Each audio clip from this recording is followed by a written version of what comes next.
Assalamualaikum warahmatullahi wabarakatuh. Saya Siti Maryam dari kelas Pendidikan Biologi 4 dengan mata kuliah Fisiologi Hewan. Di sini saya akan menjelaskan sedikit tentang sistem saraf pada hewan vertebrata. Pengertian sistem saraf.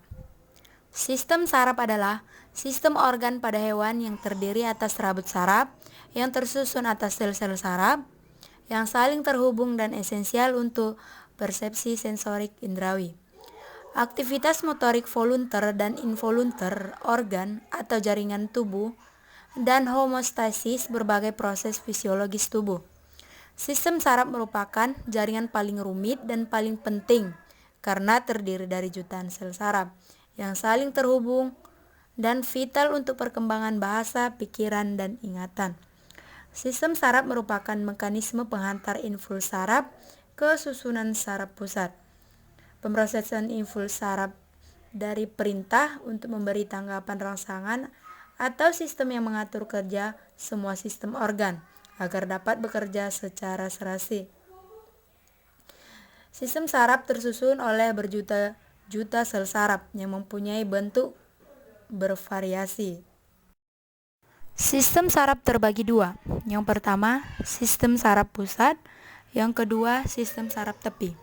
Sistem saraf pusat terdiri dari otak dan medula spinalis. Tidak ada bagian otak yang bekerja sendiri dan terpisah dari bagian-bagian otak lain, karena anyaman neuron-neuron terhubung secara anatomis oleh sinaps. Dan neuron-neuron di seluruh otak berkomunikasi secara ekstensif satu sama lain dengan cara listrik ataupun kimiawi. Akan tetapi, neuron-neuron yang bekerja sama untuk melaksanakan fungsi tertentu cenderung tersusun dalam lokasi yang terpisah. Sistem saraf pusat terdiri dari otak dan sumsum tulang belakang. Yang kedua, sistem saraf tepi. Sistem saraf tepi utamanya terdiri dari saraf yang merupakan serat panjang yang menghubungkan sistem saraf pusat ke setiap bagian dari tubuh. Sistem saraf tepi meliputi saraf motorik, memediasi pergerakan-pergerakan volunter, sistem saraf otonom, sistem saraf simpatis, sistem saraf parasimpatis, dan fungsi regulasi, dan sistem saraf enterik, sebuah bagian yang semi bebas dari sistem saraf yang fungsinya adalah untuk mengontrol sistem pencernaan. Pada penampang melintang, sumsum tulang belakang ada bagian seperti sayap yang terbagi atas sayap atas.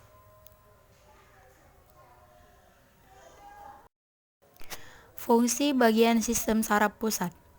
Yang pertama itu otak depan, yang berfungsi sebagai menerima dan memproses informasi sensorik, berpikir, memahami, produksi, dan memahami bahasa, dan pengendalian fungsi motorik.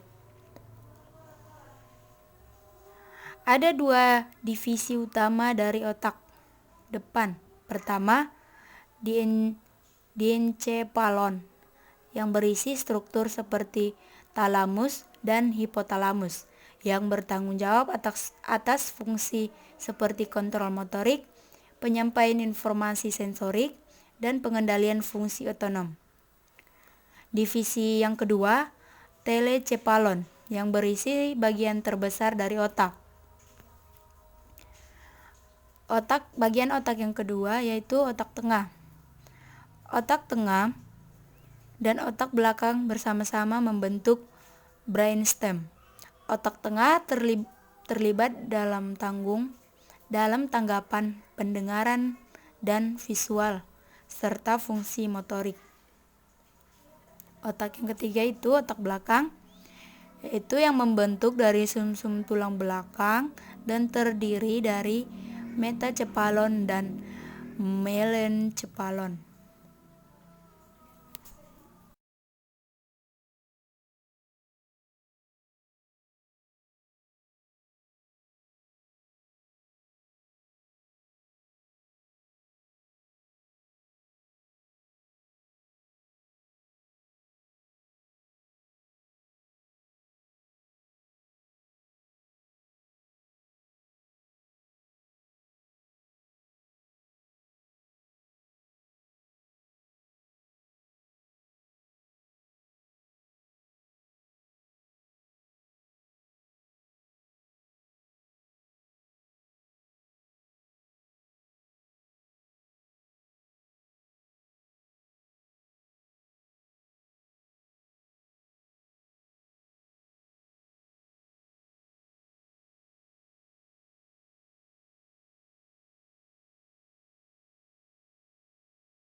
Struktur sel saraf.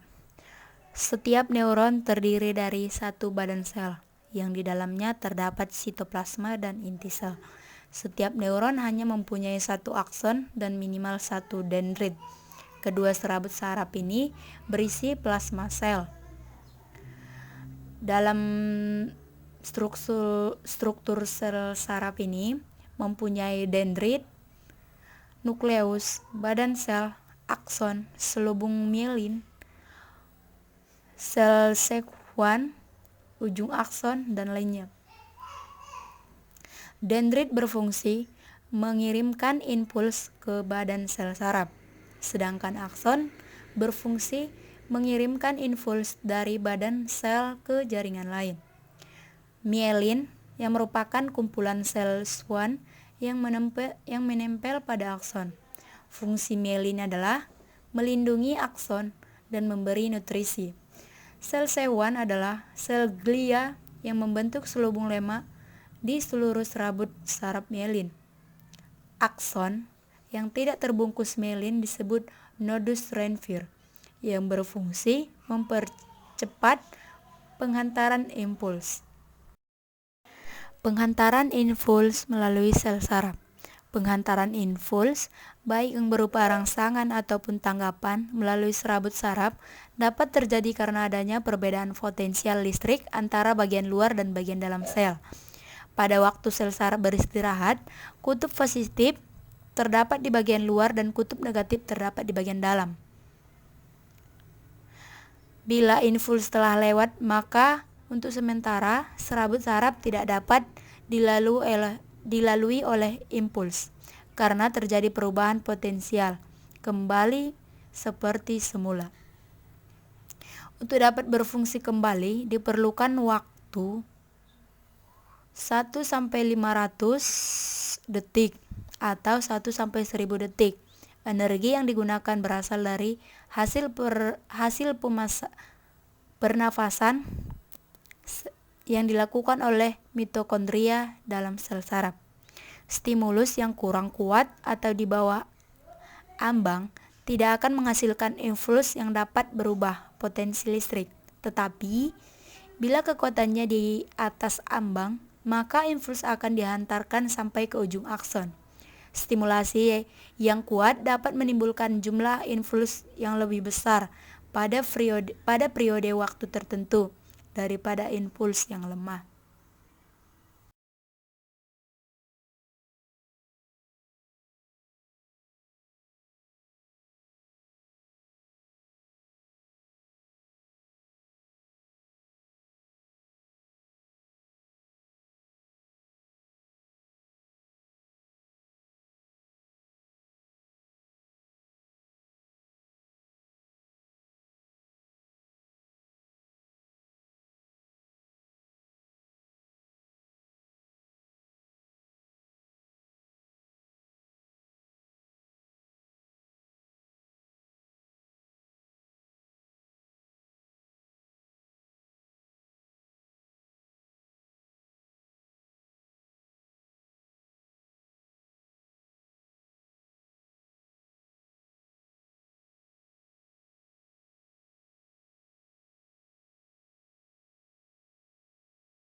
Selanjutnya saya akan menjelaskan tentang sistem saraf pada vertebrata.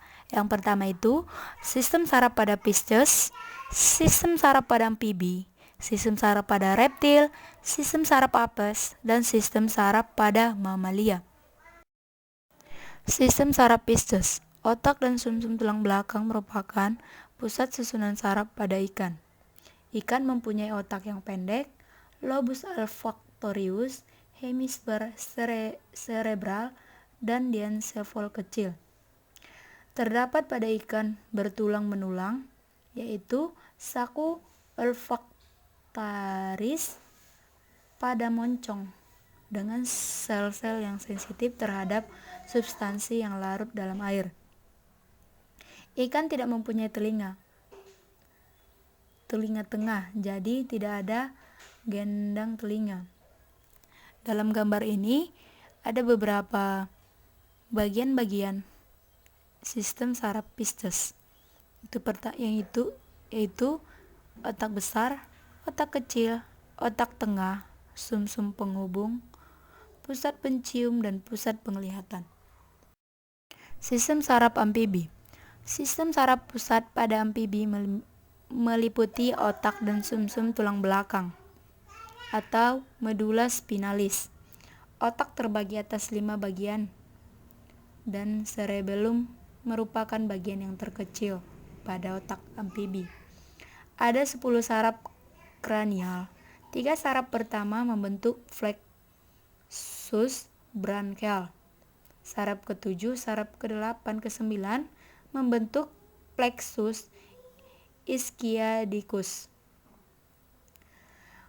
Pada amfibi, mata dengan kelopak mata atas dan kelopak mata bawah, ada lagi kelopak mata yang ketiga, yang transparan. Mata digerakkan oleh 6 otot, yaitu otot superior, interior, rectus internal, dan lain-lain.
Selanjutnya, sistem saraf apes.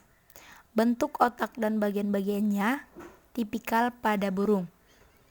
Lobus olfaktorius kecil, cerebrum besar sekali.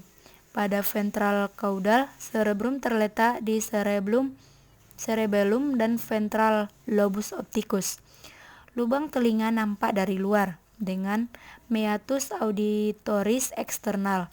Terus ke membran timpani. Telinga tengah dengan saluran semi sirkulat terus ke koklea. Pendengaran burung dara sangat baik. Dari telinga tengah ada saluran Eustachius menuju ke faring dan bermuara pada langit-langit bagian belakang. Indera pencium pada burung kurang baik. Mata besar dengan pakten, yaitu sebuah membran bervaskulasi dan berpigmen yang melekat pada mangkuk optik dan meliputi dan melanjut ke dalam humor vitreous. Saraf optik memasuki seklea mata di tempat yang disebut bingkai seklea.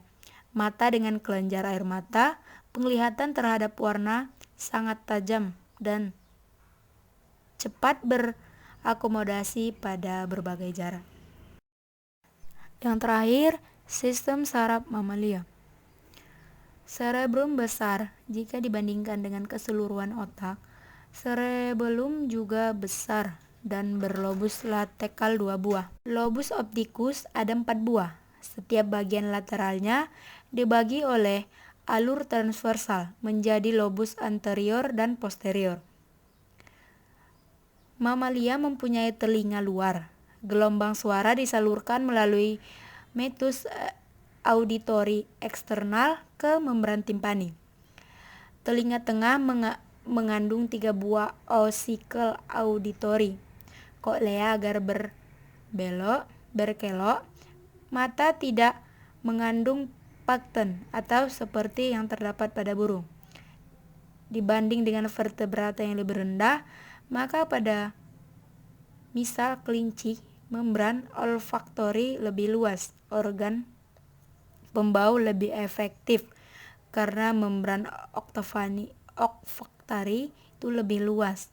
Hal ini disebabkan karena papan-papan tulang dalam rongga hidung bergulung-gulung membentuk kurva. Kesimpulan dari sistem saraf hewan vertebrata ini ialah otak ikan dibagi menjadi beberapa daerah.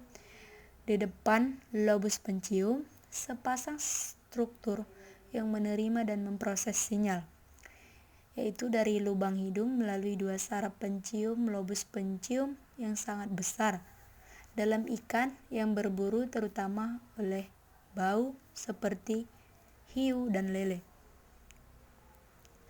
Reptil mempunyai susunan saraf yang serupa dengan susunan saraf pada burung.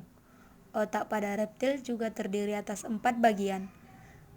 Kekhususannya hanyalah terdapat tonjolan otak besar yang berkembang dengan baik sehingga pusat saraf pembau jelas kelihatan. Sedangkan sistem saraf pada amfibi dibedakan menjadi sistem saraf pusat dan sistem saraf tepi. Sistem saraf pusat meliputi otak dan sumsum tulang belakang atau medula spinalis. Susunan saraf burung berupa dengan susunan saraf manusia dan hewan, seperti mamalia atau menyusui. Semua aktivitas saraf diatur oleh susunan saraf pusat yang terdiri atas otak dan sumsum tulang belakang. Sistem saraf pada mamalia secara general memiliki tingkat perkembangan yang lebih tinggi dari kelas lain. Cerebrum berukuran lebih besar jika dibandingkan keseluruhan bagian otak. Cerebellum juga berukuran lebih besar dan berlobus lateral 2 buah. Lobus opticus ada 4 buah. Setiap bagian lateralnya dibagi oleh alur transversal menjadi lobus anterior dan posterior. Sekian penjelasan dari saya. Saya akhiri dengan salam. Wassalamualaikum warahmatullahi wabarakatuh.